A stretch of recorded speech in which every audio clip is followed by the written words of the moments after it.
এই যে এখানে চার্ট দেখে, এটাকে বলা হয় কি টেকনিক্যাল অ্যানালাইসিস। মানে চার্ট দেখে যে আমি অ্যানালাইসিস করতেছি এটা বলা হয় টেকনিক্যাল অ্যানালাইসিস। আর যেটা হচ্ছে আমি চার্ট দেখতেছি না, কিন্তু আমি ভেতরের ডাটা পড়তেছি যে লাস্ট 5 বছরে কি হয়েছে, মানে কোম্পানি কেমন স্ট্রং, এখানে এমপ্লয়িরা কেমন। তারপরে যখন আমি কারেন্সি ট্রেড করব তখন আমি দেখতেছি যে দেশের একটা জিডিপি কেমন, দেশের গ্রোথ কেমন। যেমন আমরা জানি যে ইউএসডি অলওয়েজ বাড়তেই থাকে, ইউএসডি প্রাইস বাড়তেই থাকে, বাংলাদেশের প্রাইস কমতেই থাকে। কেন? কারণ বাংলাদেশের ইকোনমি ইউএসডির তুলনায় খুব ধীরে ধীরে বাড়ে। মানে ইউএস এর ইকোনমি অনেক দ্রুত আপগ্রেড হয়, অনেক তাড়াতাড়ি ওরা মানে উন্নতির দিকে যাচ্ছে, কিন্তু আমরা ওদের তুলনায় কম উন্নতির দিকে যাচ্ছি। আমরা উন্নতির দিকে যাচ্ছি কিন্তু অ্যাজ কম্পেয়ার টু ইউএসএ আমরা কম উন্নতির দিকে যাচ্ছি। এই জন্য আমাদের কারেন্সি প্রাইসের ভ্যালু আস্তে আস্তে কমে যাচ্ছে, ওদেরটা বেড়ে যাচ্ছে। ডলারের দাম দিন দিন কেন বাড়তেছে? আগে ছিল 80 টাকা, এখন 120 টাকা, আরো বাড়তেই থাকবে, যত দিন যাবে বাড়তেই থাকবে, আস্তে আস্তে 500 হয়ে যাবে, 1000 হয়ে যাবে। কেন হবে এটা? কারণ ইউএস ধরতে পারে 500 কিলোমিটার বেগে, আর বাংলাদেশ ধরে 200 কিলোমিটার বেগে, এর সাথে ধরে পারবে না কখনো। বুঝছেন? তো একটা দেশের কারেন্সি, আর এটা হচ্ছে ফান্ডামেন্টাল। এটা বলে ফান্ডামেন্টাল যে একটা দেশ কিভাবে ইকোনমি তাদের কিভাবে চলতেছে, এটা হচ্ছে ভেতরের ফান্ডামেন্টাল। তো ফরেক্স এর ফান্ডামেন্টাল বোঝার জন্য অনেকগুলো প্যারামিটার আছে, যেগুলো আমরা দেখবো আস্তে আস্তে। তো এটা হচ্ছে ফান্ডামেন্টাল অ্যানালাইসিস, যে ফান্ডামেন্টাল অ্যানালাইসিসে কি কি থাকে, যেটা আমরা কোর। আচ্ছা, টেকনিক্যাল অ্যানালাইসিস। আচ্ছা, স্লাইড শো। আচ্ছা, টেকনিক্যাল অ্যানালাইসিস যেটা আমরা সংক্ষেপে, যেটা এখন চার্টে দেখালাম, এটাই হচ্ছে টেকনিক্যাল অ্যানালাইসিস। তো এখানে কি কি থাকে? Technical analysis method evaluating financial market pattern instead of focus. আচ্ছা, এটা পড়ার দরকার নাই। চার্ট, আমাদের চার্টে কি থাকে? ক্যান্ডেলস্টিক প্যাটার্ন, মানে ক্যান্ডেলস্টিক চার্ট থাকে, ক্যান্ডেলস্টিক, ক্যান্ডেল, এগুলো থাকে। প্রাইস প্যাটার্ন, এই যে triangle, head and shoulder, double top, double bottom, হ্যাঁ, এগুলো এক এক ধরনের প্যাটার্ন আছে মার্কেট বোঝার জন্য, যে কোন প্যাটার্নে কখন থাকলে আপনি দেখে মার্কেট বুঝবেন যে মার্কেট এখন বায়ার স্ট্রং। আমি যেমন দেখে বুঝলাম যে বায়ার স্ট্রং, এরকম এরকম আরো অনেক প্যাটার্ন আছে যেগুলো দেখে বোঝা যায় যে বায়ার স্ট্রং বা সেলার স্ট্রং। বুঝছেন? তো এটা এইগুলোর নাম আছে এক একটা প্যাটার্নে। Triangle, head and shoulder, double top, double bottom, হ্যাঁ, এগুলো এক একটা নাম। এগুলো যখন আমরা টেকনিক্যাল অ্যানালাইসিস করব তখন আমরা ডিটেল দেখাবো যে হেড অ্যান্ড শোল্ডার কাকে বলে, ডাবল টপ, ডাবল বটম কাকে বলে। তারপরে হচ্ছে ইন্ডিকেটর, অসিলেটর। তো আমরা যেমন যে মুভিং অ্যাভারেজ হচ্ছে কি একটা ইন্ডিকেটর, আমরা দেখালাম না 200 মুভিং অ্যাভারেজ, এটা হচ্ছে ইন্ডিকেটর। এসএমএ, ইএমএ, মানে এসএমএ মানে হচ্ছে সিম্পল মুভিং অ্যাভারেজ, আর ইএমএ হচ্ছে এক্সপোনেনশিয়াল মুভিং অ্যাভারেজ। তো ওই মুভিং অ্যাভারেজেরই একটা মানে এক এক ধরনের আর কি, এটা তেমন একটা ডিফারেন্স নাই, জিনিস একই। তারপর হচ্ছে আরএসআই, রিলেটিভ স্ট্রেংথ ইন্ডেক্স, মানে এগুলো হচ্ছে এক একটা ইন্ডিকেটর, এগুলো ইন্ডিকেটর দিয়ে আমরা ট্রেড করতে পারি চাই, মানে ট্রেডিং এ আমরা এগুলো ইউজ করতে পারি ট্রেড করার সময়। বলিঞ্জার ব্যান্ড, এটা একটা indicator. MACD, moving average convergence divergence, এগুলো হচ্ছে প্রত্যেকটা বলা হয় ইন্ডিকেটর। আপনি এসব ইন্ডিকেটর দিয়ে মার্কেটের আইডিয়া করতে পারেন যে মার্কেট কি বোঝাতে চাচ্ছে, মার্কেট কোথায় যেতে চাচ্ছে, বাইং হতে চাচ্ছে, বায়ার স্ট্রং নাকি সেলার স্ট্রং। তারপর হচ্ছে সাপোর্ট অ্যান্ড রেজিস্ট্যান্স, এটা হচ্ছে মার্কেটের সাপোর্ট আর রেজিস্ট্যান্সটাই আমি একটু দেখাই যে সাপোর্ট অ্যান্ড রেজিস্ট্যান্স কাকে বলে। মানে সাপোর্ট অ্যান্ড রেজিস্ট্যান্স হচ্ছে মার্কেটের সবচেয়ে সিম্পল, মানে সবচেয়ে সিম্পলেস্ট জিনিস হচ্ছে সাপোর্ট অ্যান্ড রেজিস্ট্যান্স। মানে এটা না বুঝলে আপনি অন্য জিনিসগুলো মানে বুঝতে পারবেন না। সাপোর্ট রেজিস্ট্যান্স হচ্ছে, ধরেন সাপোর্ট মানে কি, যে আপনাকে কেউ বাধা দিচ্ছে বা সাপোর্ট দিচ্ছে, আপনাকে আপনার পক্ষে কাজ করতেছে। আর রেজিস্ট্যান্স মানে আপনাকে মানে বাধা দিচ্ছে। তো এই যে দেখেন, আপনাকে দেখাই এখানে, বড় টাইম ফ্রেমে যাই।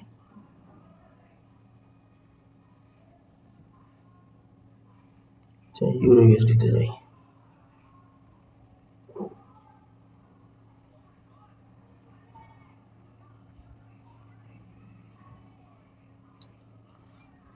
দেখেন মার্কেট এই যে এখান থেকে মার্কেটটা নিচের দিকে মুভ করছে, হ্যাঁ, বড় একটা রেড, এখানে যাওয়ার পরে আবার এখান থেকেই দেখেন নিচে আসছে। এটা একটা দাগ দিলাম, মনে করেন যে আমি এখানে এই যে এই পয়েন্টটা খেয়াল করেন, এখানে একটা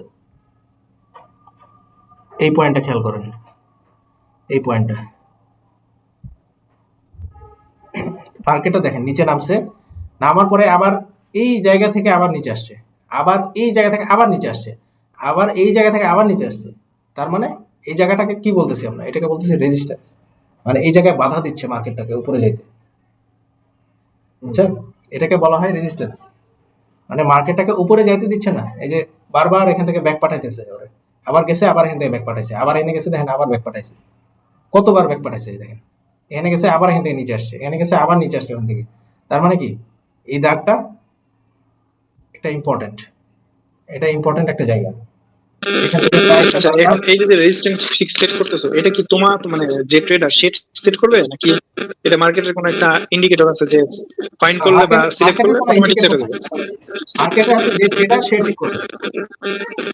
মানে আপনার ও এখানে আচ্ছা, তার কোনো মানে এটা হচ্ছে এক্সপেরিয়েন্স থেকে এই সাপোর্ট হ্যাঁ, রেজিস্ট্যান্সটা এক্সপেরিয়েন্স এক্সপেরিয়েন্স থেকে থেকে সেট আপনাকে করতে বুঝতে হবে। হবে, এক্সপেরিয়েন্স থেকে আপনি যেখানে দেখতেছেন মার্কেটটা বারবার হচ্ছে মানে রেসপেক্ট করতেছে একটা জায়গাকে, ওটাকে হয় ওটা সাপোর্ট আর না হলে রেজিস্ট্যান্স। যখন নিচের দিক থেকে উপরে যে বাধা পাচ্ছে ওটাকে বলবো আমরা রেজিস্ট্যান্স, আর যখন উপরের থেকে নিচে এসে বাধা পাবে ওটাকে বলবো সাপোর্ট।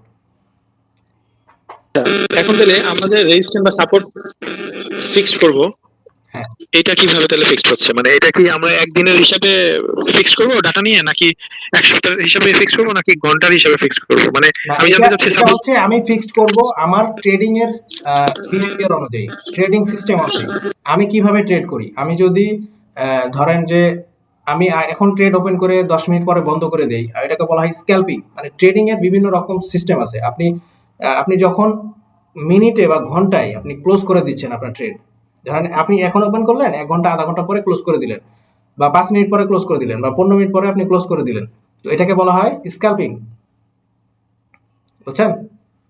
ক্লোজ বলতে সেল। হ্যাঁ মানে বুঝছি। মানে আপনি ট্রেডটা ওপেন করার পরে ক্লোজ করে দিলেন, মানে পজিশন ক্লোজ করলেন, এটাকে বলা হয় স্ক্যালপিং। আর যখন আপনি ধরেন এখন কিনলেন, আপনি 5 ঘন্টা 6 ঘন্টা মানে আপনি দিনের মধ্যে ক্লোজ করেন, ধরেন সকালে কিনলেন, বিকালে বা রাতে আপনি ক্লোজ করলেন, তো এটাকে বলা হয় ইন্ট্রাডে, বুঝছেন? এটাকে বলা হয় ইন্ট্রাডে ট্রেডিং। এটা এগুলো আস্তে আস্তে আরো ডিটেলস জানতে পারবেন, এটাকে বলা হয় ইন্ট্রাডে। আর যখন আপনি একদিনের বেশি বা 7 দিন 1 মাস বা হচ্ছে আহ, আপনার ধরেন 1 সপ্তাহ বা 1 মাস আপনি হোল্ড করতে চান কেনার পরে, ওটাকে বলা হয় পজিশনাল ট্রেডিং, বুঝছেন? এটা হচ্ছে তাহলে পজিশনাল অপশনাল ট্রেডিং। আর আপনি যখন কিনে অপশনাল রেখে ট্রেডিং দিচ্ছেন কি? 6 মাস 1 বছর 2 বছর 5 বছর ধরে রেখে দিচ্ছেন, এটাকে বলা হয় ইনভেস্টিং। আচ্ছা, অপশনাল ট্রেডিং কোনটা তাহলে? অপশনাল না তো, অপশন ট্রেডিং, অপশন। হ্যাঁ, অপশন ট্রেডিং কোনটা তাহলে? অপশন ট্রেডিং হচ্ছে একটা আলাদা সিস্টেম, ওটা হচ্ছে আমাদের এখানে নাই, আমাদের ফরেক্সে অপশন ট্রেডিং নাই। ফরেক্সে আচ্ছা আচ্ছা অপশন ট্রেডিং হচ্ছে স্টকে আছে, স্টক। আমাদের স্টক মার্কেটও নাই, এটা ইন্ডিয়ান স্টক মার্কেটে আছে। আচ্ছা, বুঝছি। আচ্ছা, এখানে আরেকটা কথা, সেটা হইতেছে এই যে মনে করো তুমি বলতেছো স্কাল্পিং, স্কাল্প ট্রেডিং বা ইন্ট্রাডে ট্রেডিং, তো বা পজিশনাল ট্রেডিং, হ্যাঁ, এগুলা করতে আমি যত মনে করো টাইম ফ্রেম বেশি নিচ্ছি, তত তো আমার ইনভেস্টমেন্ট অ্যামাউন্ট অনেক বেশি হয়ে যাবে, তাই না? ইনভেস্টমেন্ট অ্যামাউন্ট আপনার কি? ডিপেন্ড করে, আপনি আপনি এখানে আসলে এত মিলিয়নস আপনি করে বের করতে পারবেন না, কিভাবে trade করবেন। মানে এত বেশি ভ্যারিয়েবল আছে মার্কেটে যে আপনি আসলে কিভাবে ট্রেড করবেন এটা বুঝতেই মানুষের 5 বছর লেগে যায়। যে আমি ট্রেডটা করবো না, কি? আমি জানতে চাচ্ছি, আপনার যদি মনে করো সঠিক আমি গাইডলাইন না থাকে তাহলে। এক মাস, আমি মনে করো একদিন বা এক সপ্তাহ রেখে দিব, তাহলে হ্যাঁ, আমার এটা মার্কেটে কোন দিকে যাইতেছে না যাইতেছে, সেজন্য তো আমাকে মানে মিনিমাম একটা ইয়া লাগতে হবে, নাহলে তো আমার ট্রেডিং ক্লোজ হয়ে যাবে অটোমেটিক, লস খায়। হ্যাঁ, এটাই তো বললাম যেখানে অনেকগুলো ভ্যারিয়েবল আছে। আপনি ধরেন আপনার অ্যাকাউন্টে কত ডলার আছে, আপনি কোন সিস্টেমে ট্রেড করেন, হ্যাঁ, আপনি ধরেন আপনার ক্যাপিটাল কত, সেই হিসাবে আপনি রিস্ক ম্যানেজমেন্ট কিভাবে করেন, আপনি আপনার ফ্রি টাইম কখন, এই হিসাবে আপনার অনেক কিছু প্যারামিটার আছে যে আপনি কিভাবে আসলে ট্রেড করবেন। তো যখন ধরেন আপনার কাছে আহ, মানে ক্যাপিটাল কম থাকলেও আপনি ইনভেস্টিংও করতে পারেন, বড় টাইম ফ্রেমেও করতে পারেন, কোনো সমস্যা নাই, আপনি যে কোনো ক্যাপিটালেও যে কোনো টাইম ফ্রেমে আপনি ট্রেড করতে পারেন বা ইনভেস্টিংও করতে পারেন। কিন্তু বিষয় হলো যে আপনার জন্য অপটিমাম সিস্টেমটা কোনটা যেটা আপনার কাছে ফিট হয়। যেমন ধরেন আমরা জব করি, আমরা সারাদিন তো পিসির সামনে আমরা বসে থাকতে পারবো না, তাই না? অনেকে আছে যারা সারাদিন পিসির সামনে বসে থাকে ট্রেড করে, সারাদিন পিসি নিয়ে বসে থাকে, সকাল থেকে রাত পর্যন্ত বসে থাকে, সারাদিন বসে থাকে ট্রেড করে, সে যখন সুযোগ পায় ট্রেড করে, সারাদিন সে অপরচুনিটি দেখতে থাকে যে কোথায় সে অপরচুনিটি পাচ্ছে, তো এইভাবে সে ট্রেড করে। অনেকে আছে যারা শুধুমাত্র পিক টাইমে ট্রেড করে, যেমন হচ্ছে আপনার লন্ডন মার্কেট এবং নিউ ইয়র্ক মার্কেট যখন ওপেন থাকে দুইটা একসাথে, ওই যে ওভারল্যাপিং টাইম, মানে বাংলাদেশ টাইমে সন্ধ্যা 7টা থেকে রাত 11টা, এই টাইমে ট্রেড করে অনলি 4 আওয়ার্স। এই 4 ঘন্টার মধ্যেই সে ট্রেড করে, আর অন্য সময় সে মার্কেট দেখেই না। এটা একটা সিস্টেম। অনেকে আছে লন্ডন যখন ওপেন থাকে, যে দুপুর 1টা থেকে আপনার সন্ধ্যা 7টা পর্যন্ত, ওই এই টাইমে সে ট্রেড করে। তো এক একজনের এক এক টাইম থাকে, থাকে। তো আপনার জন্য যেটা ফিজিবল আপনি সেভাবে ট্রেড করতে পারেন। এখানে কোনো ফিক্সড রুল নাই যে আপনার এইভাবে ট্রেড করলে প্রফিট হবে, ওইভাবে করলে হবে না। সবভাবেই প্রফিট হবে, সবভাবেই লস হবে। আপনার জন্য দেখতে হবে যে আমার জন্য অ্যাপ্রোপ্রিয়েট কোনটা, মানে আমার জন্য ফিজিবল এবং আমার জন্য অ্যাপ্রোপ্রিয়েট কোনটা, এটা বুঝতে হবে। এটা বুঝে আপনাকে ওইটার উপর বেস করে আপনাকে বেস্ট যে স্ট্র্যাটেজি সেটা বের করতে হবে, এটা বেস্ট স্ট্র্যাটেজি কি। আচ্ছা, আমরা তো ইয়েটা বুঝলাম তাই না, রেজিস্ট্যান্স বুঝলাম, সাপোর্ট কোনটা থাকে নিচের দিকে যেটা। আচ্ছা, আমরা অন্যদিকে চলে যাচ্ছি, আমরা টপিকে থাকি। হ্যাঁ, কারণ আসলে এটা শেখার আসলে কোনো একদিনে আপনি শিখতে পারবেন না। এটা যদি আপনি অনেক যত চেষ্টা করেন না কেন, আপনি একদিনে বা এক সপ্তাহে বা এক মাসে যে আপনি পুরো বুঝে যাবেন, তা কখনো আপনি পারবেন না। এটা হচ্ছে কন্টিনিউয়াস এফোর্ট দিতে হবে, অনেক সময় লাগে মার্কেট বোঝার জন্য। তো আপনার ধীরে ধীরে আগে তুমি আমাদেরকে বেসিক জিনিসই আগে শিখাও, আমরা বেসিক জিনিসই জানি না। হ্যাঁ, বেসিকটাই আমরা আগে শিখি, তারপরে অ্যাডভান্স গুলো আপনি একটা ওয়ে নিজে বের করতে পারবেন যে কিভাবে আমি করব। তা আমরা সাপোর্ট এন্ড রেজিস্ট্যান্সে ছিলাম। তো এই যে মার্কেট বারবার এখান থেকে ব্যাক করতেছে, এটাকে বলতেছি আমরা রেজিস্ট্যান্স। আর সাপোর্ট কোনটা, এই যে দেখেন, যখন মার্কেটটা এখানে ছিল, মার্কেটটা নিচে নামছে না, নামার পরে দেখেন এখান থেকে রিজেকশন হয়ে উপরে গেছে, আবার এখান থেকে এসে আবার উপরে গেছে, আবার এখান থেকে এসে এখানে বাধা পাইছে।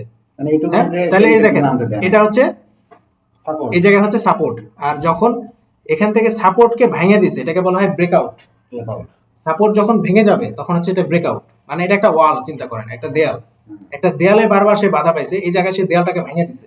দেয়ালটা যখন ভেঙে নিচের দিকে নামছে তখন দেখেন আর উপরে উঠতে পারে নাই, বাধা দিছে বারবার। ওই দেয়ালটা কিন্তু বারবার বাধা দিছে, আবার নিচে চলে আসছে সে। বুঝছেন?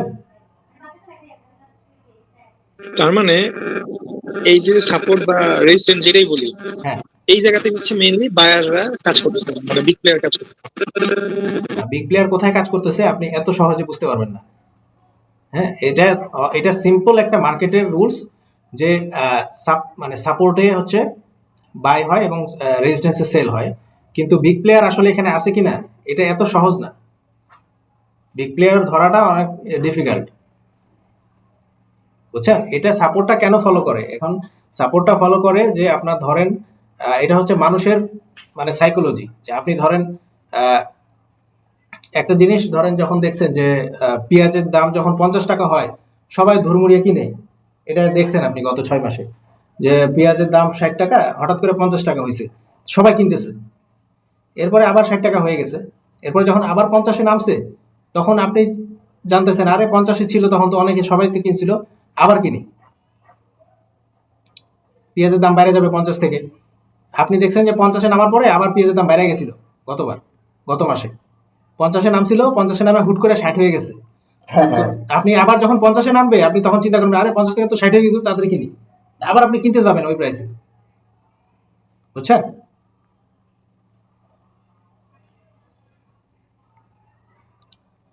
শাকিল ভাই বুঝছেন?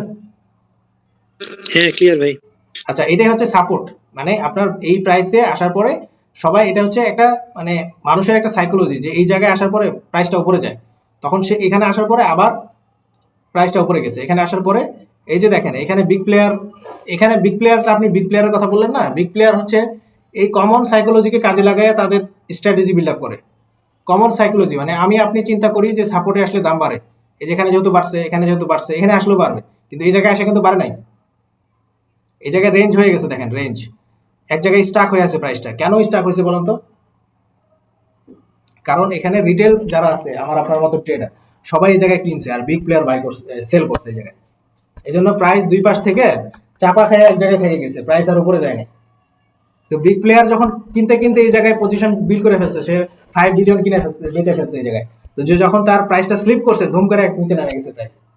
মানে এখানে সে অনেক বেশি সেল করছে, সেল করতে করতে তার পজিশনকে কেউ ম্যাচ করতে পারে নাই, আর বায়ার নাই। মানে বায়ার নাই। ধুম করে দাম কমে গেছে এই জন্য।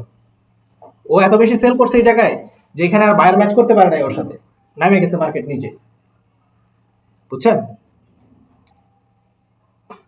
এবং এখানে যখন নেমে গেছে তখন এই জায়গায় তো এক্সপেন্সিভ প্রাইস, এখানে কেউ সেল করতেছে না। আবার আস্তে আস্তে যখন উপরের দিকে গেছে, এখানে দেখেন এখানে সবার মাথায় আছে যারা বিগ প্লেয়ার তো ওই জায়গায় আছে, সবাই সেল করছে, এই জায়গায় এখন এসে আবার সেল করছে। তো ওর সাথে বিগ প্লেয়ারের সাথে রিটেলও যোগ হয়ে গেছে। রিটেল একটা হচ্ছে রিটেল প্লেয়ার, একটা হচ্ছে বিগ প্লেয়ার। রিটেল প্লেয়ার হচ্ছে আমি আপনি যারা ট্রেড করতেছি, বিগ প্লেয়ার হচ্ছে যারা বড় টাকা নিয়ে ট্রেড করতেছে। তো আমার আপনার 1 কোটি বা 1 লাখ ট্রেডার একটা বিগ প্লেয়ারের সমান। একজন বিগ প্লেয়ার ধরেন $1 বিলিয়ন নিয়ে ট্রেড করতেছে, তো আমার আপনার মতো এরকম লাখ লাখ ট্রেডার লাগবে তাকে ম্যাচ করার জন্য। একটা একটা ট্রেডার, একটা মানে কোম্পানিকে বা একটা ইনভেস্টরকে, বিগ ইনভেস্টরকে ম্যাচ করার জন্য ওর এগেনস্টে 1 লাখ ট্রেডার থাকা লাগবে। তাহলে যেখানে আমরা সেল করি বা বাই করি, সেখানে বিগ প্লেয়াররা উল্টা দিকে থাকে, এটা মাথায় রাখতে হবে, বুঝছেন? মানে যেখানে মেসিভ পিপল, মানে আমার আপনার মতো যা, যেখানে আমরা বেশি বাই করি বা সেল করি, ওইখানে বিগ প্লেয়াররা আমাদের অপোজিট ডিরেকশনে থাকে অলওয়েজ। কারণ সে না হলে তো তার পজিশন বিল্ড আপ করতে পারবে না। ওর কাছে আছে 1 কোটি টাকা আর আমার কাছে আছে 10,000 টাকা, তো আমার মতো এরকম 1 লাখ মানুষ দিয়ে ওরটা কিনতে হবে, তাহলে না সমান হবে, তাহলে ও তো বেচতে পারবে না, বুঝছেন? হ্যাঁ, এবং বুঝলাম। শুধু এটা না, এটার সাথে সাথে বিগ প্লেয়ারের সাথে বিগ প্লেয়ারের ফাইট হয়, শুধু রিটেলের সাথে না। রিটেল প্লেয়ার তো থাকেই, বিগ বিগ প্লেয়ারের সাথে এক ইনভেস্টরের সাথে আরেক বড় ইনভেস্টরের ফাইট হয়। তখন আপনি ধরতে পারবেন না যে মার্কেটে কি হচ্ছে। সো এই জন্য আসলে মার্কেটটা এত বেশি ইজি না বোঝাটা, অনেক বেশি কমপ্লেক্স। তো আপনার অনেক বেশি এক্সপিরিয়েন্সের দরকার এই লেভেলের আন্ডারস্ট্যান্ডিং আনার জন্য, যে অনেক বেশি প্র্যাকটিস এবং ই করার পরে আপনি একটা সময় পরে গিয়ে আপনি আইডিয়া ধরতে পারবেন যে এখানে কি হচ্ছে।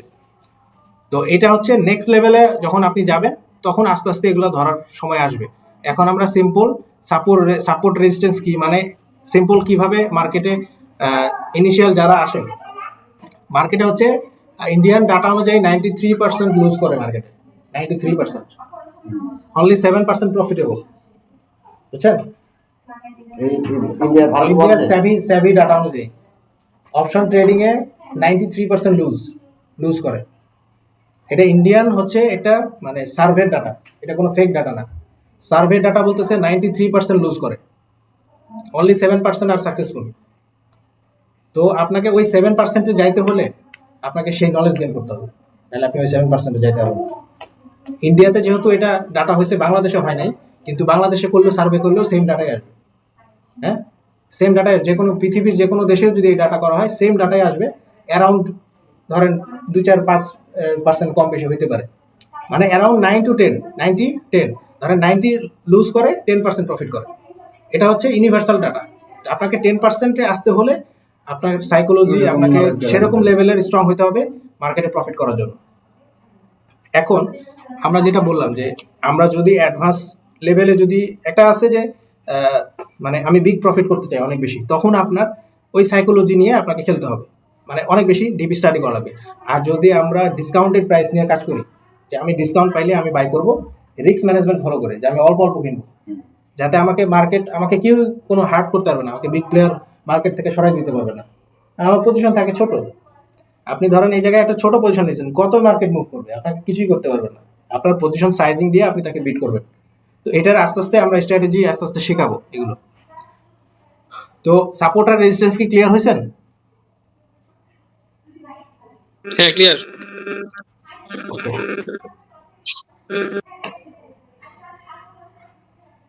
আচ্ছা এখন আসি ট্রেন্ড, তারপর হচ্ছে ট্রেন্ড অ্যানালাইসিস। ট্রেন্ড কাকে বলে? একটা হচ্ছে সাপোর্ট রেজিস্ট্যান্স গেল, এখন হচ্ছে ট্রেন্ড। ট্রেন্ড মানে হচ্ছে যেই দিকে মানে বিগ মুভমেন্ট হচ্ছে, এটাই হচ্ছে ট্রেন্ড। যেমন মার্কেটটা কোন দিকে যাচ্ছে, তোমার দিকে নিচের দিকে যাচ্ছে, তাহলে এটাকে বলবো আমরা ডাউন ট্রেন্ড। আর যখন মার্কেট উপরের দিকে যাবে, তখন এটাকে আমরা বলবো আপ ট্রেন্ড। তোমরা বুঝে না যে মুভিং এভারেজের লাইনটা, ব্লু লাইনটা হ্যাঁ, ব্লু লাইনটা। এই যে দেখেন, মার্কেট যখন এখানে ছিল, মার্কেটটা কোন দিকে যাচ্ছে, উপরের দিকে যাচ্ছে, তাহলে এটাকে বলা হয় আপ ট্রেন্ড।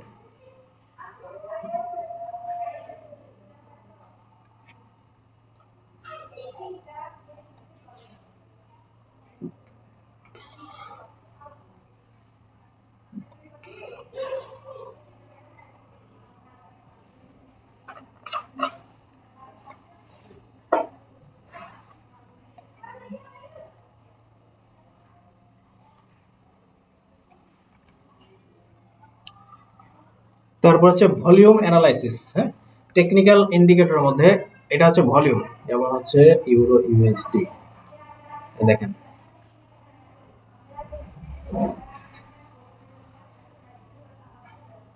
এই যে নিচের যে দাগগুলো দেখতেছেন লম্বা লম্বা, এটাকে বলছে ভলিউম। মানে এই ভলিউমটা কেন দরকার? দেখেন এই যখন হচ্ছে আমার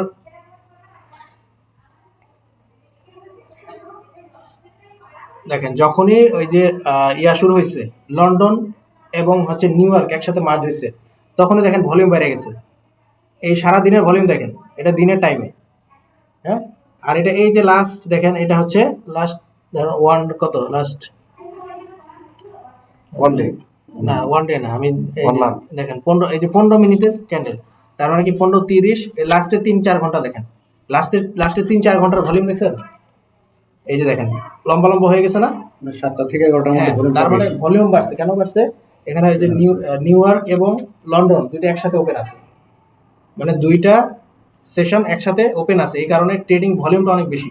তো আমরা যখন স্ট্র্যাটেজিক ট্রেডিং করব, যখন মানে প্রাইস অ্যাকশন দিয়ে ট্রেড করবো, এটাকে বলা হয় প্রাইস অ্যাকশন। মানে প্রাইসটা কিভাবে অ্যাক্ট করতেছে এটাকে বলতেছি আমরা প্রাইস অ্যাকশন। যখন আমরা প্রাইস অ্যাকশন দিয়ে ট্রেড করবো, তখন অনলি যখন হাই ভলিউম তখনই আমরা ট্রেড করবো, লো ভলিউমে ট্রেড করবো না, এই জায়গায় ট্রেড করবো না। মানে ওই সময় আসলে এইগুলোর ডিমান্ডটা বেড়ে যায়, তাই না? ডিমান্ড বেড়ে যাওয়ার কারণে দামও বেড়ে যায়। না, দাম বাড়ে না। এখানে যখন মানুষ বেশি থাকে তখন প্রাইসটা খুব ফাস্টার মুভমেন্ট হয়, মানে ধীরে ধীরে বাড়ছি, কোনো স্পিড নাই, ওরকম না। কারণ এখানে বিগ প্লেয়াররা আছে এই জায়গায়, যখন যে কিনতেছে ধুমায় কিনতেছে, মার্কেটে এক জায়গায় বসে থাকবে না, ধুমধাম করে যাবে, উপরে যাবে না নিচে যাবে। আপনি কিনে হয় প্রফিট হবে না লস হবে, মানে এক জায়গায় বসে থাকবে না মার্কেট।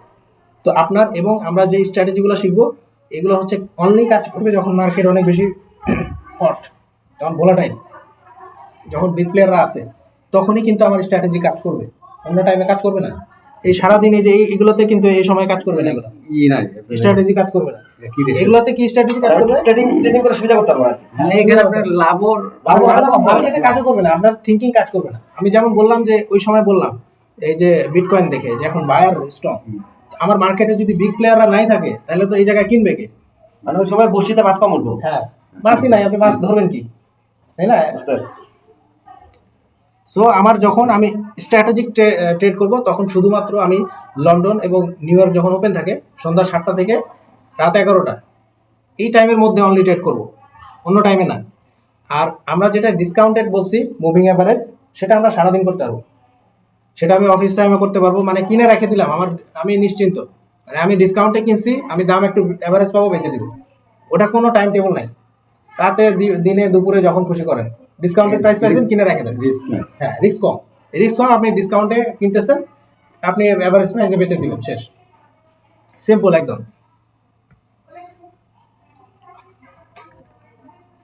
আচ্ছা, তারপরে আমরা ভলিউম বুঝলাম, এরপর আছে এখন হচ্ছে ইম্পর্টেন্ট অফ রিস্ক ম্যানেজমেন্ট। যে ফরেক্স ট্রেডিং এ আসলে রিস্ক ম্যানেজমেন্টটা কেন বেশি এত ইম্পর্টেন্ট? কারণ এখানে আমি এমন গেম খেলতেছি যে জায়গায় আমি চাইলে দিনের মধ্যে 10%, 20%, 30% পর্যন্ত আমি ক্যাপিটালের ইনকাম করতে পারি একদিনে, যদি আমি যদি ট্রাই করি তাহলে পসিবল। হ্যাঁ, কিন্তু অন্য কোনো বিজনেস এটা পসিবল না। এনি বিজনেস আপনি দেখান, একদিনে আপনি 20-30% গেইন করবেন, আছে? একদিনের কথা বলতেছি। না এটা অন্য কোনো জায়গায় নাই। হ্যাঁ, তো আপনার ধরেন এক মাসেই বললাম আমি, এক মাসেও আপনি 10% গেইন হবে, এরকম বিজনেস খুব কম আছে এক মাসে। এইরকম বিজনেস আছে বাট কম আছে, কিন্তু যেটা আছে সেটা স্কেলেবল না। আপনি ধরেন ডিবিএল বছরে কত পার্সেন্ট গেইন করে তার ক্যাপিটালের, সে যত টাকা ইনভেস্ট করছে, আপনি বছরে হিসাব করলে দেখবেন যে ডিবিএল এর গেইন হয়তো বা 2%। না, ইয়ারলি হয়তো বা 20%। ব্যাংকে রাখলে আমরা 10% পাই, তার ক্যাপিটাল যদি হিসাব করেন ইয়ারলি হয়তো বা 20%, ইয়ারলি, তার মানে মাসে 2%। হ্যাঁ, মাসে 2% ইনকাম করে ডিবিএল ব্যবসা, এত হ্যাসেল নিয়ে। আর আপনি বলতেছেন আপনি খুব সহজে এখান থেকে 10% পার মান্থ ইজিলি ইনকাম করা পসিবল এই ট্রেডিং থেকে। কিন্তু এটার সাথে সাথে রিস্ক ইনভলভ। আপনি যেহেতু রিটার্ন, আপনি যে কোনো জায়গায় আপনি যখন রিটার্ন বেশি চাইবেন, আপনাকে রিস্কটাও বেশি নিতে হবে। হ্যাঁ, কিন্তু আমরা রিস্ক ম্যানেজমেন্ট করবো এই জায়গায়। আমি চাইলে দিনেও ডাবল করতে পারি, কিন্তু আমি দিনে মাত্র 2%ই ট্রাই করব। আমি চাইলে আমার 1 লাখ টাকা আমি 1 ঘন্টার মধ্যে 2 লাখ করে ফেলতে পারি, আমি যদি মানে চেষ্টা করি।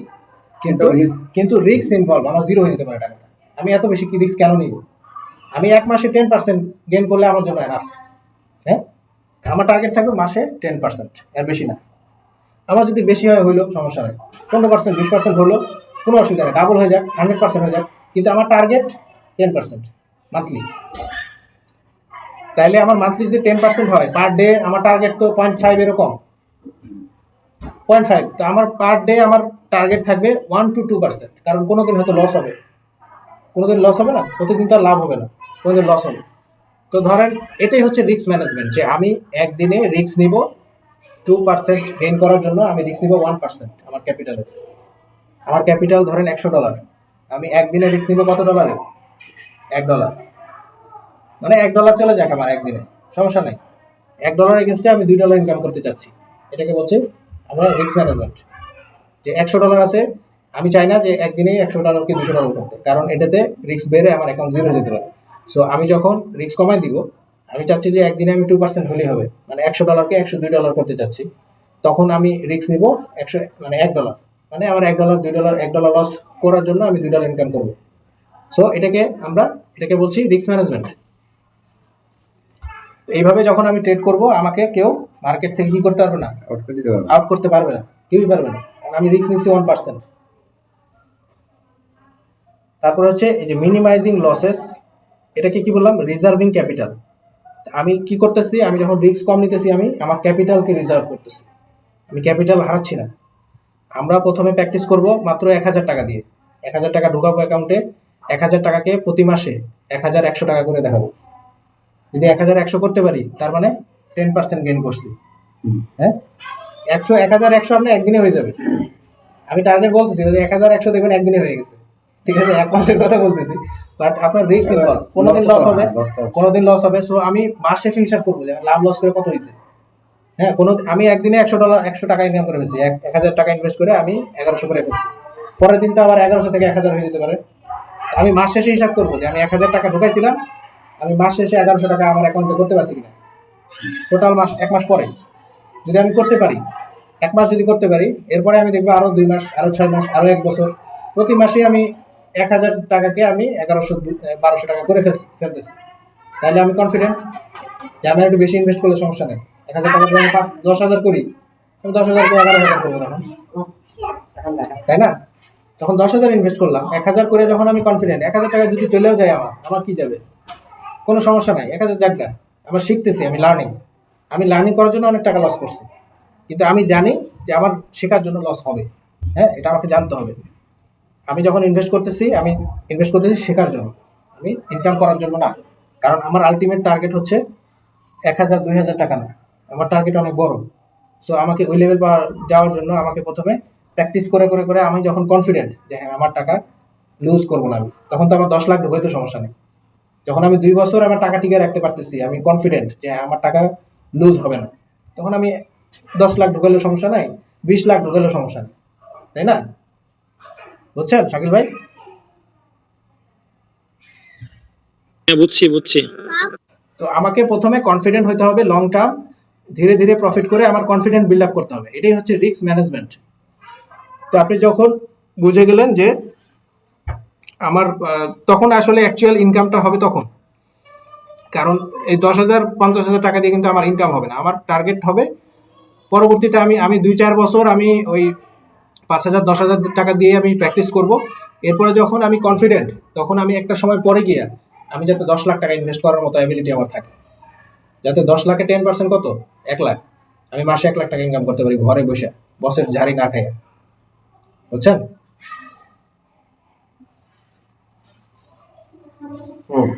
তো এই আলটিমেট টার্গেট হচ্ছে আমাদের বিগ। তো আমরা শুরু করব ছোট দিয়ে। আচ্ছা, তারপরে হচ্ছে কনসিস্টেন্সি কেন? কারণ আপনার ধরেন মানে আপনার অ্যাকশনে আপনার কনসিস্টেন্টলি কিন্তু প্রফিট আসবে না, প্রতিদিন প্রফিট আসবে না, প্রতিদিন আপনি অপরচুনিটি পাবেন না। আমি যেমন একটা অপরচুনিটি হঠাৎ করে পেয়ে গেলাম, আমি সেটাকে ক্যাপিটালাইজ করে ফেলছি, গেম নিয়ে নিছি আমি অপরচুনিটিটা। আমি সবসময় কিন্তু অপরচুনিটি পাবো না। সো আমাকে কনসিস্টেন্ট থাকতে হবে আমার অ্যাকশনে, যাতে আমি উল্টাপাল্টা অ্যাকশন না নিয়ে ফেলি। তারপর হচ্ছে মেন্টাল ডিসিপ্লিন, মানে আমাকে ডিসিপ্লিন থাকতে হবে অনেক বেশি। যে আমার ট্রেডিং হচ্ছে একটা সাইকোলজি গেম। আপনার যদি সবকিছু আপনার হাতের কন্ট্রোলে, আপনার বস নাই এখানে, আপনাকে কেউ ঝাড়ি মারবে না যে এত টাকা কিনতে পারবো, এর বেশি পারবো না, কেউ কিন্তু আপনার এখানে বস নাই, আপনি আপনার বস। আপনি যদি মনে করেন যে আমি, আপনার ক্যাপিটাল আছে 10 লাখ টাকা, আপনি 10 লাখ টাকায় রিস্ক নিয়ে ফেলেন একদিনে, নিতে পারেন না? হ্যাঁ যে অবশ্যই। আপনি হঠাৎ করে মনে হলো আরো 10 লাখ টাকা আমি 20 লাখ করে ফেলবো আজকে, মাথার মধ্যে ঢুকে গেল, তো আপনি বড় রিস্ক নিয়ে ফেললেন, হয়তো বা ডাবল হয়ে যেতে পারে, আবার জিরো হয়ে যেতে পারে। সো আপনি এত বেশি রিস্ক কেন নেবেন? এখানে হচ্ছে ডিসিপ্লিন, মেন্টাল ডিসিপ্লিন থাকতে হবে আপনাকে, যে আপনি কখনো একদিনে 1% 2%-এর বেশি রিস্ক আপনি নেবেন না। ছোট রিস্ক নিতে হবে, আমি ধীরে ধীরে গেইন করবো। একদিনে বড় লোক হওয়ার চিন্তা করলে জিরো হয়ে যাবে। হ্যাঁ, এটা সবসময় মাথায় রাখতে হবে। তারপর হচ্ছে লং টার্ম প্রফিটেবিলিটি, মানে আমাকে চিন্তা করতে হবে লং টার্মে আমি প্রফিট থাকতেছি কিনা। একদিনে ডাবল করে ফেলছি, এরপরের দিন জিরো, তাহলে তো লাভ নাই। আমার দেখতে হবে যে আমি কনসিস্টেন্টলি আমি মান্থলি প্রফিট করতে পারতেছি কিনা প্রতি মাসে। যে এটাকে প্রথমে আমরা শুরু করবো অ্যাজ এ সাইড ইনকাম, যে আমার চাকরির পাশাপাশি এখান থেকে যদি আমি মাসে 10, 15, 20 হাজার টাকা ইনকাম করতে পারি, তাহলে অনেক আমার জন্য। হ্যাঁ, তো এটা প্রথমে আমরা অ্যাজ এ সাইড হাসল আমরা করব। এরপরে আমার কনফিডেন্ট হইলে এটা আমার কল, পরবর্তীতে আমি এটাকে মানে স্কেল করব কি করব না। হ্যাঁ, ইনিশিয়ালি আমাদের টার্গেট থাকবে যে অ্যাজ এ সাইড হাসল আমরা এটা করব। আচ্ছা, তারপরে হচ্ছে কি risk management strategies in forex. Risk to reward ratio, যেটা বুঝাইলাম যে আমরা রিস্ক নিব 1% 2% গেইন করার জন্য। এটাকে বলা হয় রিস্ক টু রিওয়ার্ড, যে $1 রিস্ক নিতেছি $2 ইনকাম করার জন্য। এটাকে বলা হয় risk to reward. Position sizing কি? এই যে 1% 2% of your account N a single trade, মানে একটা ট্রেডে বা একটা দিনে আমরা 1 থেকে 2%-এর বেশি লুজ করবো না। এটা হচ্ছে পজিশন সাইজিং। আমার অ্যাকাউন্টে $100 আছে, আমি রিস্ক নিব $1, আমি একসাথে $50 রিস্ক নিব না। হ্যাঁ, আমার অ্যাকাউন্টে যদি 10 লাখ টাকা থাকে, তাহলে আমি 50,000 টাকা রিস্ক নিতে পারি, কোনো সমস্যা নাই। কিন্তু আমার অ্যাকাউন্টেই আছে 1 লাখ টাকা, তাহলে আমাকে রিস্ক নিতে হবে 2,000 টাকা, 5,000 টাকা, এর বেশি না।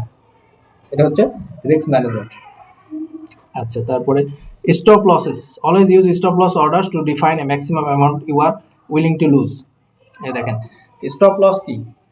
ধরেন আমি একটা ট্রেড ওপেন করছি, এরপরে আমার লস দেখাচ্ছে, তো আমি লসটা যখন কেটে দিব এটাকে বলা হয় স্টপ লস। আর যদি আমি লসটা না কাটি, আমার লসটা বাড়তেই থাকতে পারে, আবার লসটা ব্যাক করে আবার প্রফিটেও হয়ে যেতে পারে, কিন্তু আমি জানি না যে এটা প্রফিটে আসবে কিনা। সো আমার একটা ম্যাক্সিমাম লিমিট রাখবো, যে এর বাইরে গেলে আমি স্টপ লস করে দিব, মানে কেটে দিব পজিশন, বের হয়ে আসবে পজিশন থেকে। ধরেন আমার $100 একটা অ্যাকাউন্ট আছে, আমি একটা ট্রেড নিছি, আমার $2 লস দেখাচ্ছে অ্যাকাউন্টে, $2 বাড়তে বাড়তে $3 লস দেখাচ্ছে, এরপর দেখাচ্ছে $5 লস। তো আমি একটা লিমিট রাখবো যে আমার যখন $5 বেশি লস দেখাবে, আমি ট্রেড ক্লোজ করে দেবো।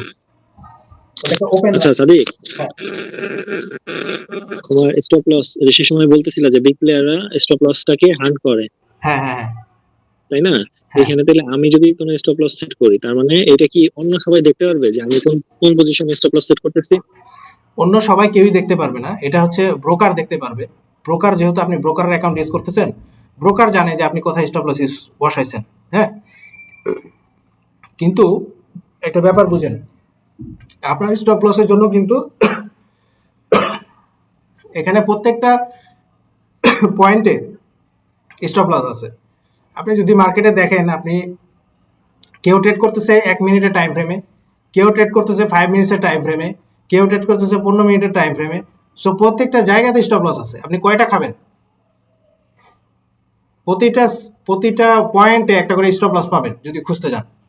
সো এটা আমরা কখনো ভাবতে যাব না যে আমাদের স্টপ লস খাওয়ার জন্য বিগ প্লেয়াররা বসে রয়েছে, কারণ প্রতিটা জায়গাতে স্টপ লস আছে, বুঝছেন?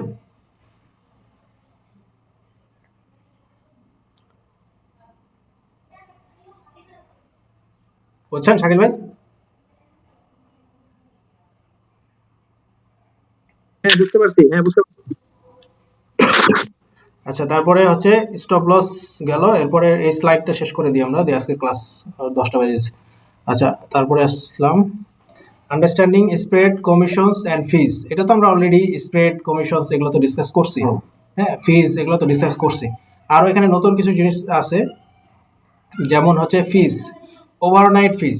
হ্যাঁ, ওভারনাইট ফিজ। ধরেন আপনি ট্রেড ওপেন করে রেখে দিলেন, তো আপনি ব্রোকারের টাকা হোল্ড করতেছেন না, তাই না? হ্যাঁ হ্যাঁ আপনি তো ব্রোকারের টাকা হোল্ড করতেছেন। আপনি ধরেন লেভারেজ নিছেন 1:100, আপনি ট্রেড ওপেন করছেন ধরেন $0.01 লট, আপনি $1000 দিয়ে একটা পজিশন, আপনার পজিশনে $1000 ঢুকে আছে, আপনার অ্যাকাউন্ট আছে $10 বা $100, কিন্তু $900 আপনাকে কে দিছে? ব্রোকার দিছে না? তাহলে $900 নিয়ে তো আপনি বসে রয়েছেন। আপনি যদি পজিশন হোল্ড করে বসে থাকেন তাহলে কি ব্রোকার আপনাকে এমনি ছেড়ে দিবে? এমনি ওখানে স্টপ করে হ্যাঁ, না, স্টপ করবে না, না। স্টপ করবে না। আপনার যতক্ষণ অ্যাকাউন্টে টাকা আছে স্টপ হবে না। আপনার হচ্ছে এটাকে বলা হয় সোয়াপ রোল ওভার ফিজ। ধরেন আপনি ইউরো ইউএসডি কিনছেন, হ্যাঁ, তো আপনি ধরেন ইউরো হোল্ড করছেন, না আপনি ইউএসডি হোল্ড করছেন, তো ইউএসডি হোল্ড করলে ইউএসডির মানে চার্জ আর ইউরো চার্জ কিন্তু সেম না। হুম। ইউএসডি চার্জ একটু বেশি, ধরেন ইউএসডিটা কি হয়, বাড়ে বেশি।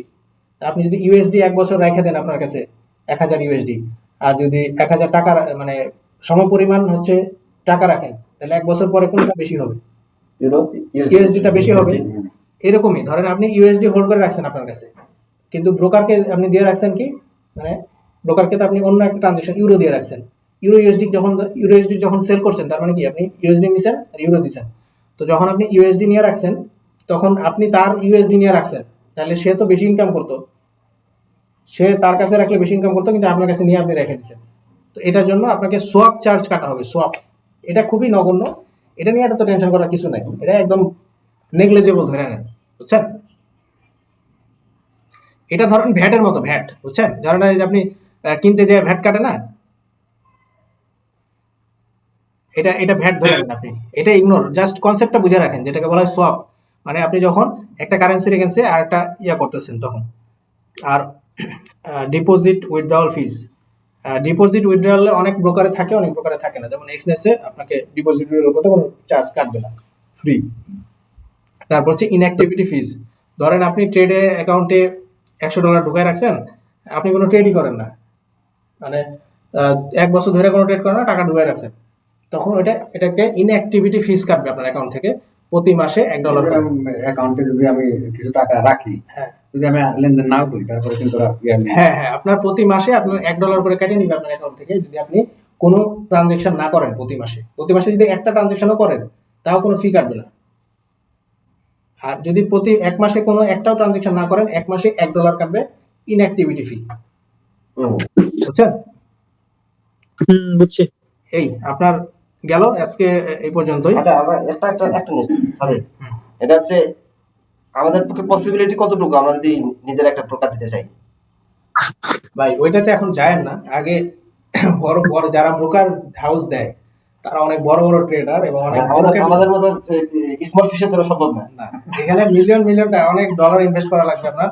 এখানে লাইসেন্স করতে প্রচুর টাকা লাগে, এগুলো লাইসেন্স, এক একটা লাইসেন্স করতে আপনার লাখ লাখ ডলার খরচ করতে হবে, প্লাস লাইসেন্সই পাবেন না। ট্রেডার